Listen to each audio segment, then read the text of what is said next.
High, welcome to my channel. আমি স্বর্ণময়ী নিয়ে চলে এসেছি নতুন একটা ব্লগ। আশা করি তোমরা সবাই ভালো আছো, আমিও খুব ভালো আছি। তো আজকে হলো পুরীতে ডে 3 আর আমরা আজকে ঘুরতে যাচ্ছি চিল্কা লেকে। তো তার জন্য আমরা সকাল সকাল রেডি হয়ে বেরিয়ে পড়েছি।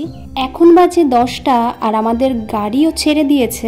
পুরীতে ঘুরতে আসার আরও দুটো ভিডিও আমি আগে আপলোড করেছি, তো তোমরা যদি এখনও দেখে না থাকো তাহলে আমি ডিসক্রিপশানে লিঙ্ক দিয়ে রাখবো, তোমরা চাইলে সেখান থেকে গিয়ে দেখে নিতে পারো। অনেক ইম্পর্টেন্ট ইনফরমেশন ওই ভিডিওগুলোর মধ্যে দেওয়া আছে, তো তোমরা অবশ্যই ভিডিওগুলো দেখে নিও। তো আমরা হাই রোড থেকে এবার একটা ছোট রাস্তাতে চলে এলাম, আর এই জায়গাটা দেখে কিন্তু আমার বাড়ির এখানকার একটা জায়গার কথা মনে পড়ছে।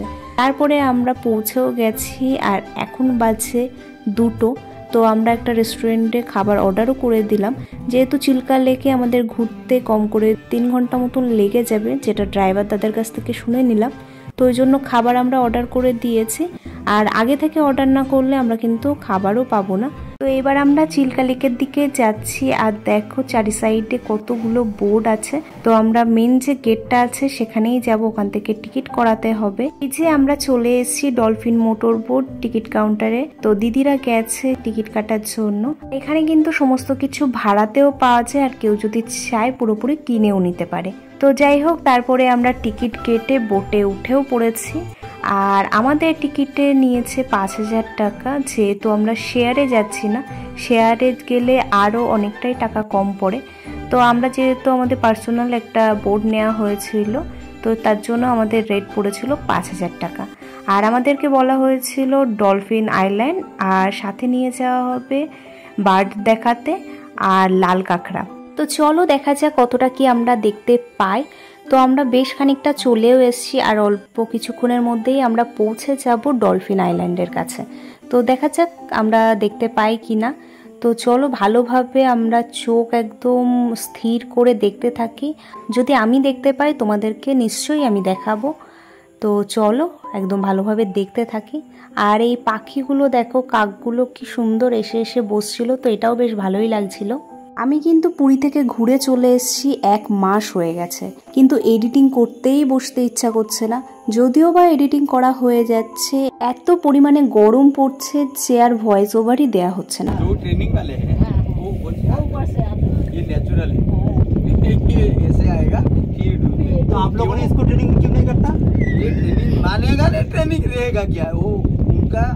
जन्म वहीं पे से चलेगा। ये बहुत अलस तरीका की डॉल्फिन ऐसा करके झटपटाना मारेगा, खाली सांस लेने के लिए হলো অ্যারোটার ওখানটায় ভালো করে দেখো, তাহলে আবার দেখতে পাবে। যেহেতু মাঝে মাঝে একটা দুটোই দেখতে পাচ্ছিলাম, তাও একদম অল্প অল্প করে, ওই জন্য মনটা কিছুতেই ভরছিল না। তাই বোর্ডের দাদাটাকে বললাম যে আমাদের একটু ভালো করে দেখাতে।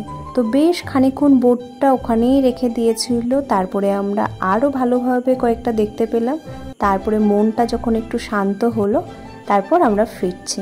তো এই দেখো পাখিগুলো এসছে, পাখিগুলোকে একটু খাবার দিচ্ছি। তো আমার হাত থেকেই তো একবার খেয়ে নিল, আর তারপরে আবার দিচ্ছিলাম, কিন্তু হাওয়ার জন্য বারবার করে পড়ে যাচ্ছিল। তো এখনই দেখো আবার পড়ে গেল নিচে। এটাকে ভ্যাসেল বলে, আর দেখতেই পাচ্ছ কত ধরনের গাড়ি এই ভ্যাসেলটার উপরে আছে। তো আমাদের বোটে দাদার কাছ থেকে জেনেছিলাম যে এই ভ্যাসেলটা আসলে কোথায় যাচ্ছে, কিন্তু এই মুহূর্তে আমি সেটা ভুলে গেছি। আমি যেহেতু এটা ফার্স্ট টাইম দেখলাম, আমার তো বেশ ভালোই লাগলো। আর তোমাদের কেমন লাগলো অবশ্যই জানিও।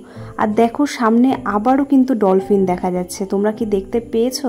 অবশ্যই কিন্তু কমেন্টে আমাকে জানিও যে ডলফিন তোমরা দেখতে পেয়েছো কিনা। তো বড় যাই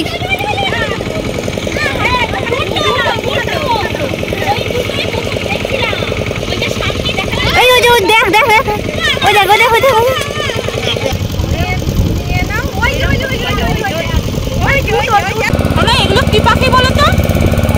এগুলো কি পাখি জানো?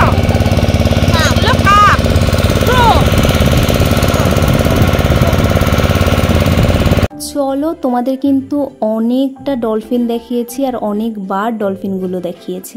আর এবার আমরা ফিরছি, এবার যাব লাল কাঁকড়া দেখতে। আর পাখিও দেখানোর কথা ছিল, কিন্তু বুঝতে পারছি না এই কাকগুলোই কি সেই পাখি যেগুলো দেখানোর কথা ছিল।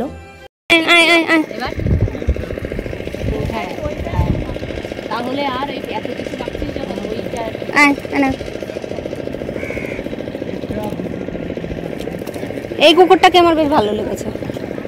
আমাদের দীঘাতে লাল কাঁকড়া কত দেখি। হ্যাঁ, দীঘা, মন্দারমণি, তালচেরি ওখান দিয়ে অনেকগুলো আছে। এমনি কি লাল হয়? হ্যাঁ পুরো লাল। ঝিনুক, এগুলো ঝিনুক আছে দাদা। ফাটি ফুটি দেখা যাবে না? হ্যাঁ, এটা ফাটাই করে তোমাকে দেখাবো। হ্যাঁ, ছবি তুলে না, কিছু অসুবিধা নেই। দেখানোর জন্য পয়সা না না না না, কিছু দেখার জন্য কিছু টাকা নেই। আর মধ্যে যে ন্যাচারাল মুক্তটা পাওয়া যায় তোমাকে বিক্রি করে, তুমি যদি নিবো তাহলে টাকা দিতে পারো, তাহলে কিছু অসুবিধা নেই। মুক্তটাও 650 টাকা একটা। মুক্ত দুটো প্রকার মুক্ত পাওয়া যায়, একটা কালো মুক্ত হয়, একটা সফেদ মুক্ত হয়। সাদা মুক্ত, সাদা মুক্ত হচ্ছে চন্দ্রমাজনে পড়ে, যে শান্তি।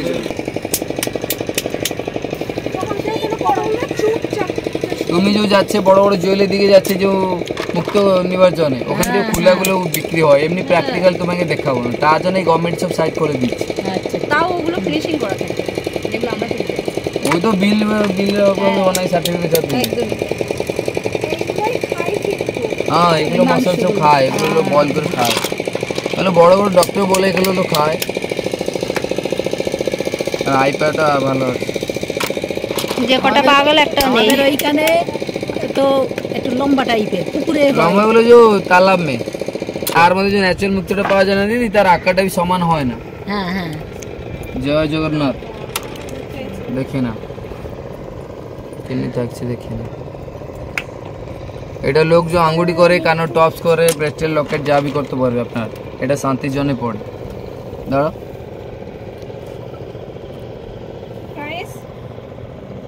650 টাকা একটা মুক্ত। এগুলো আপনার জুয়েলে দিয়ে নিলে রতি হিসাবে নেবো, ক্যারেট হিসাবে। যত রতে অত টাকাটা দিব, এমনি ভেঙে করে সামনে দিবে না। দেখতেই পেলে তোমরা, আমাদেরকে বলা হয়েছিল লাল কাঁকড়া দেখানো হবে এবং পাখি দেখানো হবে। এবার পাখি বলতে যদি কাকগুলোকেই ওরা বোঝাতে চায় তাহলে আমাদের পুরো লস হয়েছে। আর আমাদেরকে কোনো রকম কিন্তু লাল কাঁকড়াও দেখায়নি। একটাই কাঁকড়া দেখিয়েছে, সেটা হলো যেটা আমাদের এখানে খাওয়ার জন্য আমরা বাজার থেকে কিনে আনি, সেই কাঁকড়াই। 5000 টাকা হিসাব করে যদি চিল্কা ঘুরতে আসার কথা বলা হয় তাহলে পুরোটাই লসই কিন্তু হয়েছে। সেই সাথে গাড়ি ভাড়া তো আলাদাই, সেটার কথা বাদই দিলাম। তারপরে আমরা ওখান থেকে একটা মন্দিরে গেছিলাম। মন্দির ঘুরে আমরা রুমে এসে ফ্রেশ হয়ে আবার বেরিয়ে পড়েছি বিচের কাছে। এখন যেহেতু প্রায় 8টা বাজে আর আমরা দুপুরে লাঞ্চ করেছিলাম চিল্কা থেকে ঘুরে এসে সেই রেস্টুরেন্টটাই। এখানে আমরা যাওয়ার সময় অর্ডার করে গেছিলাম। আর এখন যেহেতু অনেকটাই সন্ধ্যা হয়ে গেছে, ওই জন্য খিদেও পেয়ে গেছে, তাই কিছু স্ট্রিট ফুড খেয়ে নিয়েছিলাম। তো কিছু মার্কেটিংও করতে হবে, এরই মাঝে বৃষ্টি শুরু হয়ে গেছে। তো চলো, ভিডিওটা আমি এখানেই শেষ করলাম, আর ভালো লাগছে না। বাই।